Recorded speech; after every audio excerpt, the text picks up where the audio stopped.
Le cours d'aujourd'hui qui va porter maintenant sur la mise en équation. On va partir de deux situations et on va essayer de traduire ça en équation. Pour le premier exercice, exercice 1.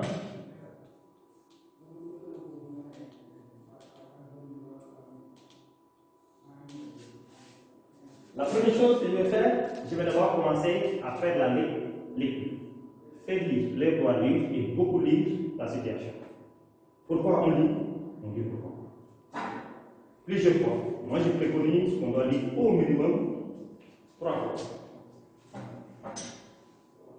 Je vais lire l'énoncé numéro 1. Dans une boulangerie, un client achète 4 baguettes de pain et 5 croissants à 3 000 francs. Un autre client paye 4 baguettes et 3 croissants à 1 700 francs. Quel est le prix d'une baguette et celui de 3 croissants? Maintenant, pour la résolution, on va essayer de faire analyser d'abord la situation pour comprendre la situation. Comment j'analyse ça? J'ai constaté qu'il y a deux personnes qui vont présenter deux situations. Le client numéro 1 et le client numéro 2. Client 1 et client 2. C'est ça que je vais appeler les situations. Client 1, situation numéro 1, c'est que fait le client numéro 1. Et situation numéro 2, c'est que fait le client numéro 2. Que fait le client numéro 1? Il achète 4 paquets de pain. 4 baguettes de pain. 4 baguettes de pain. Et quoi encore? Et 5 croissants. 4 baguettes et 5 croissants.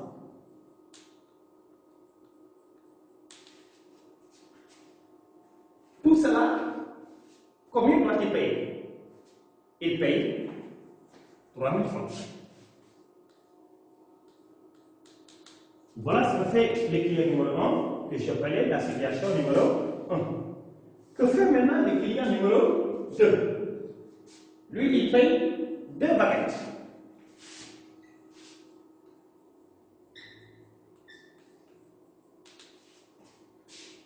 Seulement, non, et 3 croissants. Et 3 croissants. À combien? À 1 700 francs. Donc, que représente 1 700 francs? 1 700 francs représente le prix de 2 baguettes et le prix de 3 croissants. Maintenant, que représente 3 000 francs? 3 000 francs représente le prix de 4 baguettes de pain et de 5 croissants. Maintenant, quelle est la question qui a été posée? On me demande de trouver le prix d'une baguette et de celui d'un croissant. Est-ce qu'on connaît le prix d'une baguette? Non, je ne connais pas le prix d'une baguette. Donc le prix d'une baguette est une inconnue. Et le prix d'un croissant, est-ce que je le connais? Là aussi, je ne le connais pas. En tout, j'ai combien d'inconnus? J'ai 2 inconnus. En mathématiques, l'inconnu, on peut appeler ça x. Mais ça prend d'autres valeurs. On appelle ça x. Pour le prix d'un croissant, comme l'inconnu, on appelle ça x. Est-ce qu'on va appeler ça x? Non, parce qu'on ne sait pas si les prix sont les mêmes ou non. Donc, comme on ne sait pas si les prix sont égaux, on va essayer donc de trouver une autre valeur, une autre inconnue différente de x, que je vais nommer y. Donc, x est le prix d'une baguette de vente. Et y est le prix d'un croissant.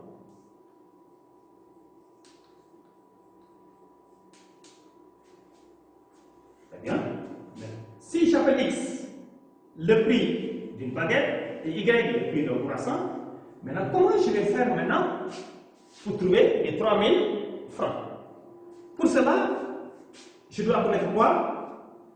Le prix des 4 baguettes.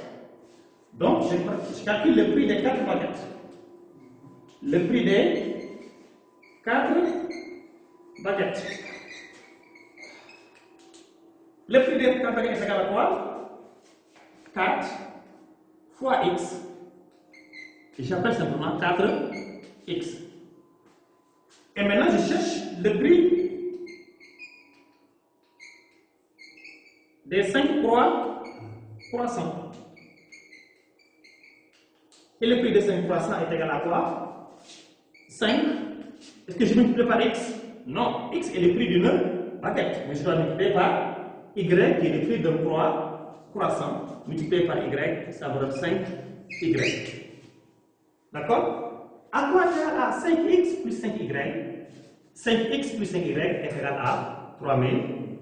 Donc j'obtiens 4x plus 5y est égal à 3000 francs.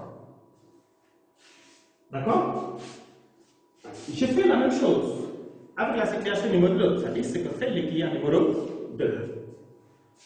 Ici, je vais calculer, je vais chercher le prix des 2 baguettes. Le prix de 2 baguettes ici est égal à 2 multiplié par x, ce qui me donne 2x. Et là, je calcule maintenant ensuite le prix des 3 croissants. Et le prix des croissants est égal à 3 multiplié par y est égal à 3y. Maintenant, comment on fait pour trouver 1700 francs? Je fais le prix des 2 baguettes plus le prix des 3 croissants. Le prix des 2 baguettes est à combien? 2x. Plus le prix des 3 croissants est égal à quoi? 3y. Et cette somme donne combien? 1700 francs. Alors, comment on appelle 2x plus 4x plus 5y égale 3000? Ça, c'est une équation. J'appelle ça équation numéro 1. Et 2x plus 3y égale 1700, c'est aussi une équation. J'appelle ça l'équation 2. Donc, j'obtiens 2 équations qui ont 2 impôts connus. Alors, je vais poser un système d'équations dont la première équation est 4x plus 5y égale 3000 et 2x plus 3y est égal à 1700. Qu'est-ce qu'il nous reste? Il nous reste simplement la résolution. Pour résoudre ça, on va essayer d'utiliser les techniques déjà vues précédemment. Maintenant, on va passer à la situation. Maintenant, il faut revisiter pendant la démarche que j'ai utilisée. Il y a combien de moments? Quand on constate, je vois la première partie qui est ici. Qu'est-ce que j'ai fait dans cette première partie? J'ai choisi des impôts connus. Et cette partie-là s'appelle ça le choix des inconnus. Et ces inconnus sont x et y. Et que représente x? Le prix d'une baguette de pain. Que représente y? Le prix d'un croissant. Maintenant, cette partie-là est suivie d'une autre partie que j'ai appelée la mise en équation. La mise en équation. La mise en équation. De chaque situation.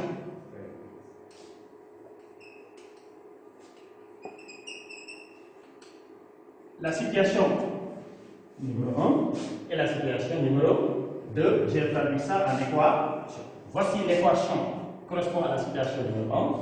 Voici l'équation qui correspond à la situation numéro 2. Comme nous avons partout deux inconnus, une seule équation ne permet pas de résoudre, de trouver ces deux inconnus, alors je dois trouver une autre équation. Alors je vais mettre la mise en commun pour trouver un système d'équation à deux inconnus. Maintenant, on pourrait trouver une autre partie qui va être la résolution qui a été déjà vue précédemment. On va essayer maintenant de s'inspirer de cette démarche pour essayer de traiter la deuxième situation. Même démarche, lecture. Lire au moins 3 fois. Une mère a 20 ans de plus que sa fille, sachant que la somme de leurs âges est de 60 ans. Trouve l'âge de chacune d'elles. Voici ce qu'on a. On va d'abord présenter les situations. Je vais appeler ça situation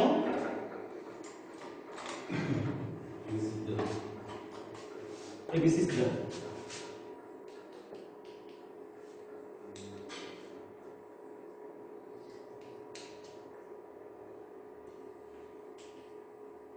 Situation, là-bas je vais appeler situation 1, ici je vais appeler la situation A. Dans la situation A, qu'est-ce qu'on a? Nous avons une mère qui est plus âgée que sa fille. De combien d'années? De 20 ans. De 20 ans. Donc voici la première situation. Quelle est la deuxième? On va essayer de travailler sur la première situation. Une mère,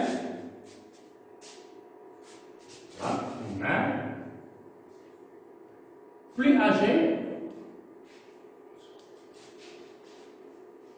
que sa fille de 20 ans. Voici la première situation. On va essayer de traduire cette situation. Pour cela, je vais passer au choix des inconnus parce qu'on m'a demandé de trouver l'âge de chacune d'elles. Donc, l'âge X, j'appelle ça l'âge de la mère. Et Y, l'âge de la fille. Maintenant, je vais essayer de traduire cette première situation maintenant en équation. Comme la mère est plus âgée que sa fille de 20 ans, l'âge de la mère c'est X et l'âge de la fille c'est Y. Cela signifie quoi? X, l'âge de la mère, moins Y, l'âge de la fille est égal à 20. Voici la première situation qui a été traduite. C'est ça qui s'appelle l'équation numéro 1. Je pense à la situation numéro 2 que j'appelle la situation B. Dans la situation, qu'est-ce qu'on a dit? On dit la somme de leur âge est de 60 ans. Dans la situation 2, la somme de l'âge de la mère et l'âge de sa fille fait 60 ans. Je vais essayer de traduire ça maintenant de manière mathématique. L'âge de sa mère, c'est combien? C'est X. J'appelle ça X. Et se traduit par plus. L'âge de sa fille, c'est Y. La somme, c'est X plus Y, qui est égal à combien? Égal à 60. Voici la situation numéro 2. Comme dit précédemment, on a transformé chacune des situations en équation.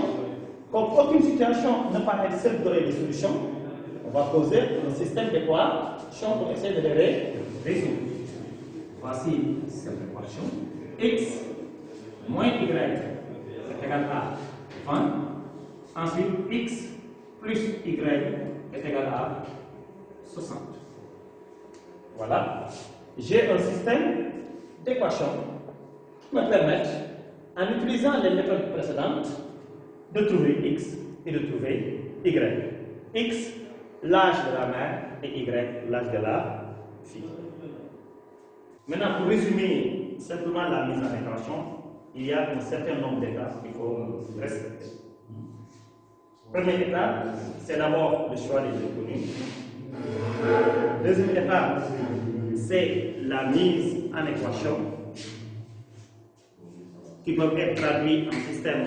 Ces deux équations qui doivent être traduites en système d'équations.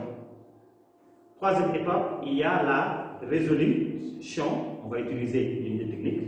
Et enfin, quatrième étape, on peut faire la vérification.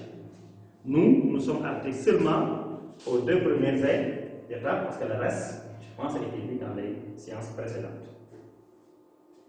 On vous demande maintenant de vous inspirer de ce qui a été fait dans la situation numéro 1, dans l'exercice numéro 1 et l'exercice numéro 2, pour essayer de traiter l'exercice d'application que je vais lire. Aminata dispose d'une somme de 10 000 francs pour acheter des livres de mathématiques et des livres de sciences physiques en classe de 3e. Si elle achète 4 livres de mathématiques et 5 livres de sciences physiques, il lui manque 300 francs. Si elle prend 5 livres de mathématiques et 3 livres de sciences physiques, il lui reste 50 francs. Quel est le prix de chaque type de livre? Lisez attentivement, faites très attention. Il faut bien comprendre pour pouvoir traiter cette situation. Si vous avez fini de traiter, répondez à ce numéro 77 150 95 28 via WhatsApp. Vous aurez des réponses qui vous seront proposées. Voilà, merci de votre attention.